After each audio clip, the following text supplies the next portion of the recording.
hits are you getting on your online checkbook? Who all's using it? Is it catching on? So we launched it on December 2nd, so it's been a little more than a month and a half. We've had over 107,000 searches in just a month and a half, so there's been a lot of interest throughout the state of Ohio. One of the interesting things is when you look at website visits in general, the industry standard nationally, the average visit to certain types of websites is around 2 minutes. Ours is actually over 4 minutes. So not only are citizens actually visiting ohiocheckbook.com at a pretty high click, but they're spending more time there than they do on other websites. And so we're finding that people are using it as a tool.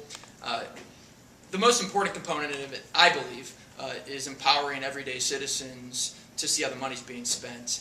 You as journalists have always been able to do public records requests and get to some of the information, but I also think a second important component is it really empowers investigative journalists as well. 6 months ago, if you thought some company in Dayton, Ohio was up to no good and you wanted to know what state agencies they did business with, you would have had to have done a public records request to every Tom, Dick, and Harry state agency and state government. Who knows, how the responses would have come back. I'm sure a lot of them might have come back with the overly broad exemption, and they probably would have trickled in over many, many months. Now you can just go on this website, you can type in ABC Consulting, Dayton, Ohio, and you can see every single check that was sent to them for the past 7 years.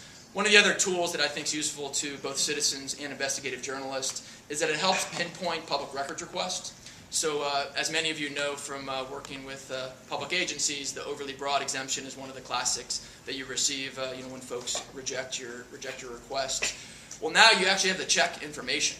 And so if you have access to that actual check on the online checkbook, you can see the check number, the date of the check, the purpose of the check. You could actually go back and see the appropriation line item, so when the legislature actually allocated the money, the derivation of those funds.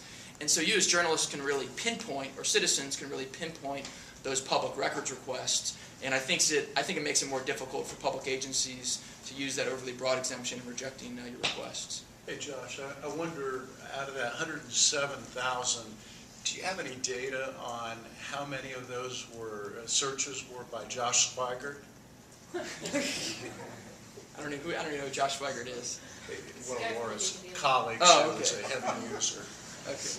He tweets constantly about it. Oh, okay. I've met him down at Cox in Dayton, right? Yes, I do know that. Well,